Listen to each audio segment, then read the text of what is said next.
देखिए, दान हमारे व्यवस्था में, धर्म में, सामाजिक मान्यता में कई तरह के होते हैं। कोई धन का दान करता है, कोई विद्या का दान करता है, कोई गोदान करता है। तरह तरह के दान हैं, लेकिन उसमें जो मतदान है ये सबसे बड़ा दान है। अब आप जानना चाहेंगे क्यों सबसे बड़ा दान ये है? कन्यादान तो वही करेगा जिसको ईश्वर ने बेटी दी होगी, सब नहीं कर सकते। आप देखते होंगे बहुत लोग सोचते हैं कि उन्हें मौका मिल जाए, कोई आदमी ये कह दे कि हमारी बेटी का कन्यादान आप कर दीजिए, ऐसे भी लोग हैं। तो ये भी अधिकार ऐसा नहीं है कि जो सब कर सके। धन दान भी हर आदमी नहीं कर सकता है, इसलिए कि एक आदमी करना चाहता है तो उसके पास पैसा नहीं है, जिसके पास पैसा है वो दान करना नहीं चाहता है, तो हर आदमी स्वेच्छा वो दान भी नहीं कर सकता है। वही दशा अन्नदान की होती है। जिसके पास अन्न होगा, उसकी आवश्यकता से ज्यादा होगा, वही वो दान कर पाएगा। लेकिन मतदान एक ऐसा दान है कि जिसको समाज का हर आदमी, चाहे अमीर हो, गरीब हो, शिक्षित हो, अशिक्षित हो, कुछ भी हो, लेकिन ये अधिकार उसको मिला हुआ है कि वो अपने मताधिकार का प्रयोग कर सकता है, वो अपने मत का दान कर सकता है, वो अपने इच्छा अनुसार किसी को भी अपना मत दे सकता है। तो ये इसकी विशेषता है कि ये अधिकार, ये दान हर आदमी कर सकता है। इसमें कहीं से कोई भेदभाव नहीं है, कोई छोटा नहीं है, कोई बड़ा नहीं है, कोई अमीर नहीं, कोई गरीब नहीं है। दूसरी चीज, ये देश का महाउत्सव होता है। ये हमारा जो लोकतंत्र का उत्सव होता है, यही वास्तव में महाउत्सव होता है, सबसे बड़ा त्योहार होता है। अब आप पूछेंगे कि सबसे बड़ा त्योहार ये क्यों होता है? आप बताइए, दुनिया का कोई ऐसा त्योहार हो जिसको हर आदमी एक दिन एक साथ मनाता हो? आपकी होली आएगी तो आपके हिंदू मनाएंगे, आपकी दीपावली आएगी आपके हिंदू मनाएंगे, आपका ये त्योहार आएगा ये मनाएंगे, आपका 25 दिसंबर का आएगा फिर। तो एक हमारा जो व्यवस्था हमारी है कि हर त्योहार है, लेकिन सबका अलग अलग है। इन्वॉल्व सब लोग होते हैं, कुछ कम लोग होते हैं, लेकिन वो सार्वजनिक नहीं होता है कि ये त्योहार आएगा तो सब लोग मनाएंगे। निश्चित रूप से अगर हमारे यहाँ दीपावली मनाई जाती होगी तो देश के हो सकता है कुछ स्टेट होंगे जहां नहीं मनाई जाती होगी। हमारे यहाँ होली होती है, साउथ में नहीं होती है। तो अलग अलग त्योहार है जिसका अलग अलग स्टेट में, अलग अलग क्षेत्र में उसका एक बंटवारा होता है या एक क्षेत्र तक सीमित होता है। तो उसको हम राष्ट्र का त्योहार नहीं कह सकते। लेकिन लोकतंत्र का जो त्योहार होता है, चाहे पूरे देश में चुनाव हो, चाहे प्रदेश में चुनाव हो, ये त्योहार हमारा ऐसा होता है कि जिसमें हर आदमी शामिल होता है, चाहे किसी धर्म का हो, किसी मजाब का हो, किसी जात का हो, चाहे अमीर हो, गरीब हो, छोटा हो, बड़ा हो, ये त्योहार सबका त्योहार होता है। इस मामले में ये जो लोकतंत्र का त्योहार है, यही हमारा सबसे बड़ा त्योहार है। अब विविधताएं देखिए कितनी हुई। एक टाइम था जब हमारी वोटर लिस्ट बड़ी सिंपल टाइप की बनती थी, छपती थी।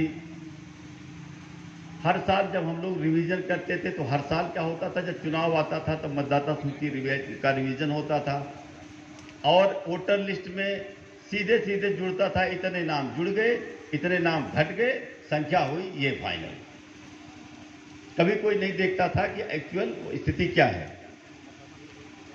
वोटर लिस्ट में आपका नाम क्या है, पिताजी का नाम क्या है, चाचा का नाम क्या है, क्या लिखा है, आपकी उम्र क्या लिखी, आपकी डेट ऑफ बर्थ क्या लिखी, आपका एड्रेस क्या लिखा है, कितनी गलतियां होती थी। लेकिन समय के साथ वोटर लिस्ट कितनी साफ सुथरी बनी। अब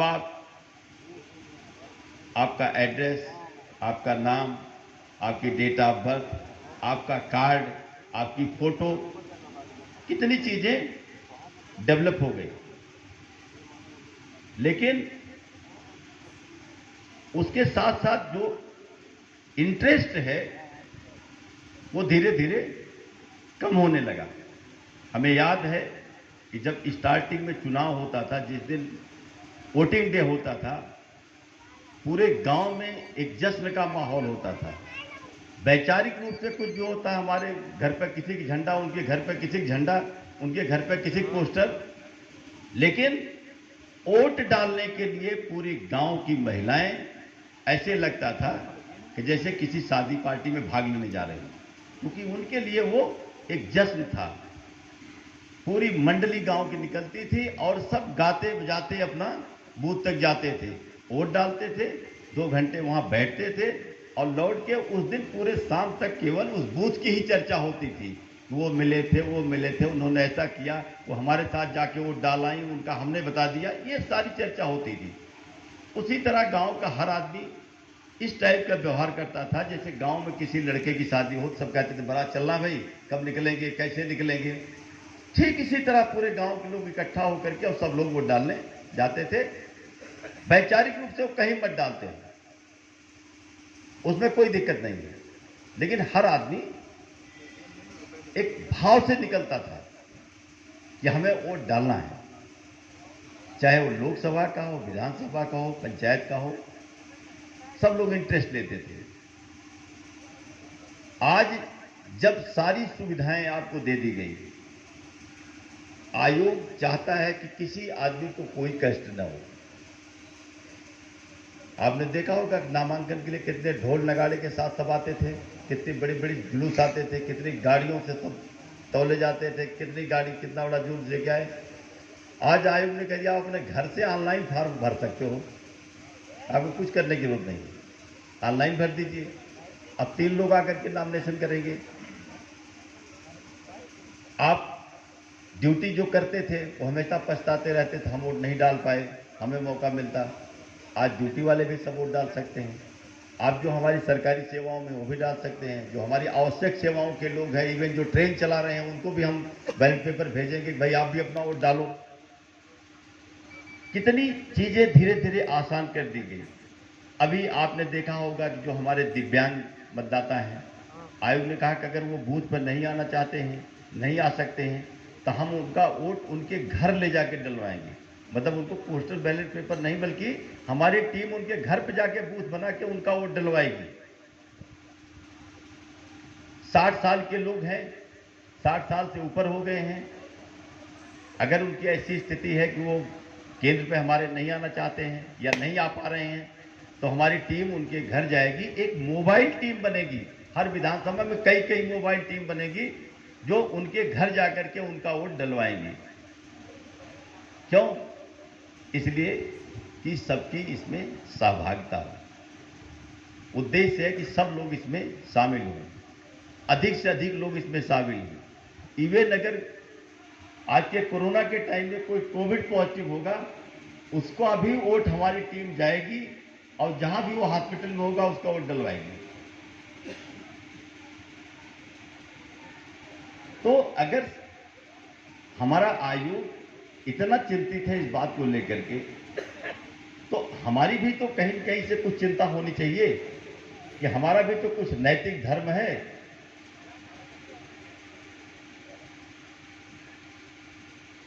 तो आज सबके पास मौका है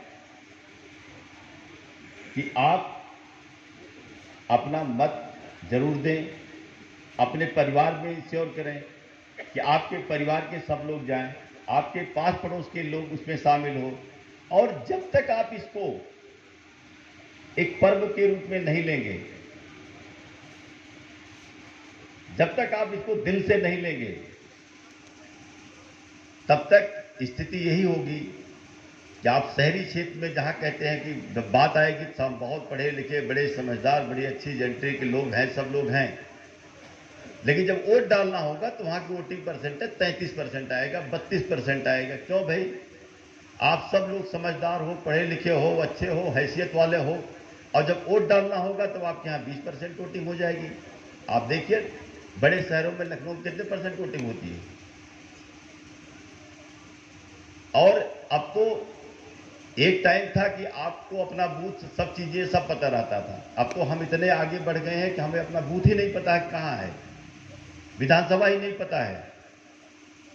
आयोग ने तो आपको इतना कर दिया कि आपको पर्ची दिया। पहले क्या होता था कि आदमी इसलिए नहीं वोट डालने जाता था, वहां जाकर के बूथ पर लाइन लगाओ, तब वो हमें नंबर देगा वोटर लिस्ट में कहाँ नंबर है। चलो भाई, वो भी आपको सरल बना दिया गया। जब आपके घर पर ही पर्ची भिजवा दी जाएगी कि आपका ये नंबर है, ये आपका कार्ड, आप लेके सीधे चले जाओ। हमारे लोग उसके बाद भी नहीं सुधरे,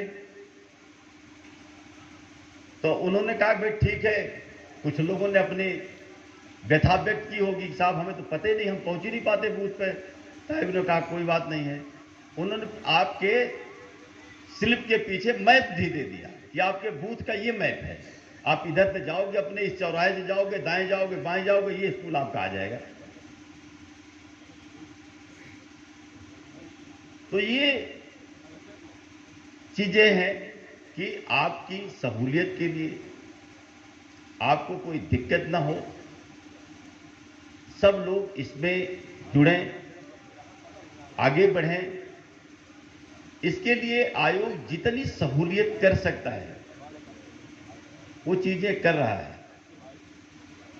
तो हमारी भी सबकी जिम्मेदारी बनती है कि हम बढ़ चढ़ करके इसमें हिस्सा लें, जो लोग हैं उनको इसमें शामिल कराएं, और मत का प्रतिशत जो है वो बढ़ाएं।